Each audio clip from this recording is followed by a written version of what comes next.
L'information présentée aujourd'hui par Michael Texier et au sommaire, Michael, les francs-maçons du Mans se dévoilent. Oui, la Grande Loge de France en Sarthe nous a exceptionnellement ouvert les portes d'un temple découverte dans ce journal. Et puis, deuxième volet de notre série consacrée au réseau douleur. Aujourd'hui, une consultation chez un algologue. On ira du côté d'Avoise pour une belle histoire, la restauration d'un aqueduc du magnifique château d'Aubert. Mon invité est Pierre Bénard de l'UFC Que Choisir Sarthe pour la dernière enquête de l'association consacrée à l'accès aux soins en Sarthe. Et donc on commence, Michael, par cette découverte d'un temple franc-maçon. Et oui, et c'est plutôt exceptionnel. La Grande Loge de France en Sarthe nous a autorisé à filmer à l'intérieur de son temple au Mans, découverte d'un lieu hautement symbolique. Laure Girard. Si les francs-maçons sont une association de loi 1901, ils obéissent à des rites bien précis. Dans ce temple maçonnique, tout est symbole. Notre travail est réglé par un rituel qui est un peu la façon dont sont réglés tous les rapports entre les frères réunis ici. Lorsqu'ils se réunissent en loge, les frères portent un habit lui aussi très symbolique. L'écharpe, par exemple, indique le degré d'initiation du maçon.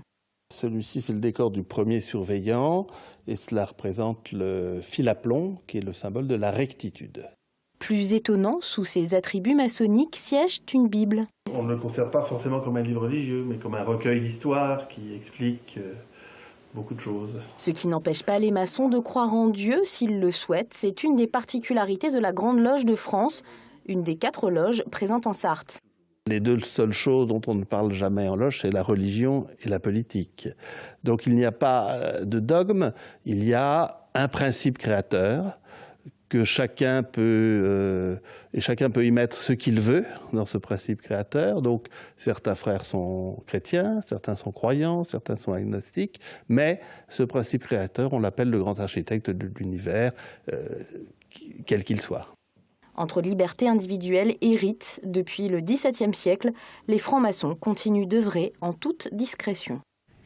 Les francs-maçons de la Grande Loge de France qui organisent une conférence débat jeudi au Mans à la médiathèque Louis Aragon. La franc-maçonnerie sans cliché avec Alain Noël Dubar, l'ancien grand maître de la Grande Loge de France. Ce sera à 20h donc à la médiathèque Louis Aragon jeudi. Alain Noël Dubar qui sera notre invité ici même en plateau juste après le journal jeudi prochain.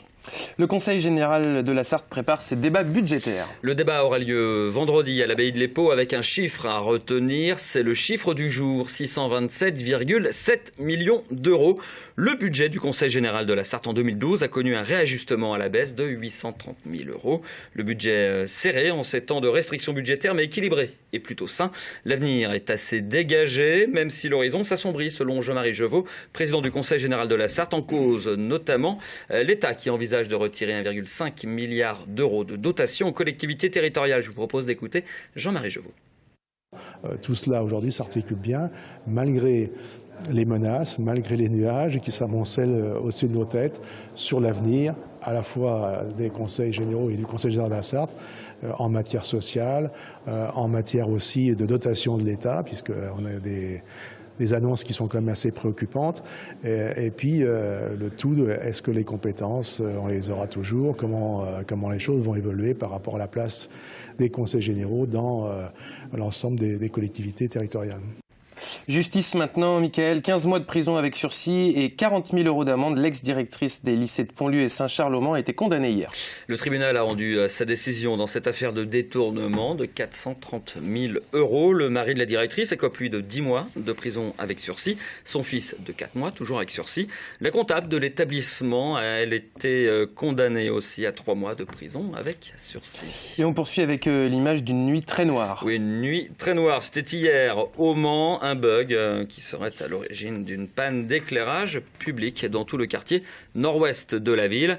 L'éclairage a été rétabli par ERDF vers 21h. Et on poursuit, Michael, avec le deuxième volet de notre série sur le réseau Douleur Sarthe. Nous nous sommes rendus à la cellule coordination qui évalue les cas des patients et les transmet vers des consultations très spécifiques des médecins algologues. Nous avons reçu 8 demandes. Dans les mains du docteur Duclos, les demandes de prise en charge adressées par les médecins généralistes à la cellule de coordination du réseau douleur. L'âge du patient, l'ancienneté de la douleur, le type de douleur. Les dossiers sont évalués avec minutie. On a 3 niveaux, les urgences, les douleurs qu'on verra assez rapidement parce que le patient est jeune, qu'il est en arrêt de travail, parce que la douleur n'est pas très ancienne et qu'on va pouvoir gagner assez rapidement. En 3e position, ce sont les douleurs très anciennes ou qui ont déjà été vues dans une autre structure de la douleur. Les cas sont ensuite adressés aux médecins algologues des différents centres médicaux du département. Vous lui donnez un rendez-vous à la Ferté Bernard ? Oui, je suis en train de rendez-vous. Le réseau douleur gère 1500 patients chaque année. On va passer dans le bureau. Au pôle santé sud du Mans, Ghislaine vient ce matin-là en consultation avec son médecin algologue. On va passer dans le 2e bureau là-bas au fond. Cela fait 30 ans qu'elle souffre de douleurs localisées au niveau du ventre. Quand vous avez des moments de fatigue, des moments de désespoir aussi, et que vous réfléchissez à votre mode de vie et à votre état, c'est vrai que vous vous sentez seul, quoi. La force du réseau, l'évaluation globale de la douleur et de ses implications, l'équipe pluridisciplinaire qui permettent de proposer des solutions adaptées à chaque personne. Ça peut être effectivement un traitement médicamenteux, parce qu'il faut essayer de déconditionner un petit peu les neurones de la douleur, de cette douleur qui, depuis des années, existe. Ça peut être un traitement de rééducation. Ça peut être des manipulations un peu ostéopathiques, parfois. Ça peut être de la neuromodulation, on ne va pas rentrer dans les détails, mais ça peut être des techniques qui vont permettre de moduler les influx douloureux. Ghislaine a intégré le réseau depuis plusieurs mois, avec une certaine réussite. Vous avez amélioré votre confort de combien de pourcents à peu près ? Je dirais selon les activités, je dirais de 30 à 50%. D'accord.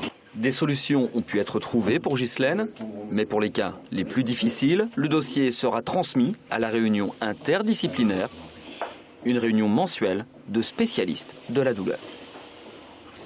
Voilà, et dernier volet demain de notre série avec cette réunion interdisciplinaire où les spécialistes cherchent des solutions pour les patients. Parmi ces solutions, envisager l'hypnose. Nous avons assisté à une séance. Vous verrez ça donc dans le reportage de demain. La santé et l'accès aux soins, c'est d'ailleurs le thème, Mickaël, que vous abordez ce soir avec notre invité. Pierre Bénard, bonjour. Bonjour. Vous êtes chargé d'une enquête pour l'UFC Que Choisir en Sarthe sur l'accès aux soins. Vous publiez une carte interactive en fait sur la fracture sanitaire. Vous faites le constat que l'accès aux soins est réellement compliqué pour les patients. Oui, il devient de plus en plus compliqué du fait des dépassements d'honoraires. L'enquête qui a été faite sur le plan national et sur le plan régional sur 2400 environ répondants. Il s'avère que les répondants, 72% des gens ont considéré que le coût aux soins devenait excessif et que l'accès à 48% était difficile pour beaucoup. Alors c'est une enquête qui a porté sur les médecins généralistes ainsi que sur 2 spécialités, l'ophtalmologie et la gynécologie. Voilà, sur 4 spécialités. Pourquoi 4 spécialités 3 spécialités, particulièrement l'ophtalmo, la gynéco et la pédiatrie, oui. Parce que c'est des spécialités qui ne sont pas dans le parcours soins. C'est-à-dire, il n'y a pas besoin d'avoir une ordonnance du médecin généraliste pour aller voir ces spécialités. Donc c'est-à-dire que les patients ne sont pas fléchés, en fait. En gros, ça vous permet de plus de, voilà, tout à fait. De réalité dans l'étude. Qu'est-ce que vous constatez au niveau des spécialistes notamment ? Mais au niveau des spécialistes, on constate de plus en plus que des médecins sont dans le secteur 2, c'est-à-dire avec des dépassements d'honoraires par rapport à la sécurité sociale, au régime conventionné. Et aujourd'hui, beaucoup de patients ont des difficultés financières à pouvoir payer ces consultations qui deviennent excessives et qui ne sont pas prises en charge par les complémentaires santé. Quelle proportion des patients potentiels se retrouvent avec des médecins obligatoirement en secteur 2 ? Le pourcentage au niveau de la sécurité sociale, donc on ne connaît pas, la sécurité sociale a les chiffres dans son logiciel Amélie. Nous, on ne l'a pas fait à partir de l'étude, n'a pas été faite à partir de là. Non, Amélie a servi à l'étude uniquement pour connaître les médecins installés et leur tarification. Donc, à l'inverse, vous avez malgré tout ce type de pourcentage pour les déserts médicaux. Combien de personnes sont des déserts médicaux ? Combien n'y sont pas ? On considère, après l'étude, que 10% des patients sont dans des déserts médicaux concernant le généraliste, 14% ce qui concerne les ophtalmos, et pédiatre 33 et gynéco 28. Alors là, quand on applique, ça c'est tout médecin médecins confondus. Et quand on applique le principe de l'étude, des médecins qui respectent la tarification sécurité sociale, alors là, les tarifs, les pourcentages de déserts médicaux deviennent assez ahurissants. En généraliste, ça bouge pas beaucoup, on passe de 10 à 11%. En ophtalmo, de 14 à 76%. En pédiatrie, pareil, ça reste à 31%. Et en gynéco, de 28 à 32% de personnes qui ne peuvent pas. C'est une situation sartoise, c'est une situation nationale, on retrouve à peu près les mêmes choses? Oui, c'est une situation qui est identique sur le plan national, à l'exception, comme on le sait depuis de nombreuses années, il y a des régions qui sont surdotées, qui sont et puis Paris qui le sont moins. Et puis la Côte d'Azur. L'UFC Que Choisir fait des préconisations. En quelques mots, lesquelles pour résorber ces soucis? 3 préconisations. Elle dit qu'il faut limiter les installations des médecins dans les zones surdotées, de manière à favoriser les zones sous-dotées, de diminuer, voire une réduction progressive de toutes les primes et indemnités qui sont données aux médecins, quelle que soit la zone, parce qu'aujourd'hui il y a des primes et un tas d'indemnités qui ont été allouées aux médecins lors de la signature de la Convention de juillet 2011, et elle ne tient pas compte, ces indemnités qui sont versées, lorsque le médecin s'installe en zone surdotée, va avoir la même indemnité que lorsqu'il est en zone sous-dotée. Donc il faut aider en fait à l'installation dans les zones sous-dotées. Et puis supprimer, voire supprimer progressivement les indemnités de toutes sortes qui sont données aux médecins dans les zones qui sont surdotées dans ce domaine. Pierre Bénard, merci beaucoup d'être passé dans ce journal. Je rappelle que donc cette carte interactive de la fracture sanitaire est disponible sur le site internet quechoisir.org. Mickaël, on connaissait les chantiers jeunesse, on parle d'un chantier du 3e âge maintenant. Oui, c'est l'histoire de retraités randonneurs qui, au détour d'un sous-bois, tombent sur un aqueduc à l'abandon. Ils décident de se relever les manches pour entamer sa restauration. C'était aujourd'hui à Avoise. Lucille Cantet, Émilien David. Pioche, cisaille, pelle à la main, ils étaient une douzaine de retraités à nettoyer ce vieil aqueduc aujourd'hui dans l'enceinte du château de Daubert. Mais tout a commencé il y a quelques mois quand un groupe de randonneurs découvre cette partie cachée du patrimoine sartois. Moi, je suis tombé complètement ébahi devant cet ouvrage parce que j'habite à 10 km à vol d'oiseau, et cela depuis un demi-siècle, et jamais j'en avais entendu parler qu'il y avait un aqueduc. L'aqueduc, je connaissais celui du pont du Gard, et c'est tout, hein, ça c'est clair. Donc là, je suis tombé le coup de foudre, il n'y a pas de problème. À randonnée d'après, j'ai remis ça sur le tapis, et puis des gars qui sont là aujourd'hui m'ont dit, si tu lances l'idée, on va te donner un coup de main. Construit en 1750, l'aqueduc ne fonctionne plus depuis plus de 100 ans. Le monument s'est abîmé avec le temps, alors la propriétaire des lieux a saisi avec plaisir l'opportunité de le rénover. On s'est rencontrés, on a décidé de commencer les travaux aujourd'hui, au moins déjà le nettoyage, en espérant que cela fera boule de neige, que ça peut inciter des personnes compétentes, à la retraite ou pas à la retraite, à venir aider à réparer ce monument, qui vaut la peine. Pour moi, c'est fantastique un truc comme ça, c'est inespéré. Cette journée n'était qu'une première étape. L'aqueduc aujourd'hui nettoyé, la propriétaire et l'association espèrent pouvoir rapidement trouver des bénévoles qualifiés pour le restaurer et lui donner une seconde jeunesse.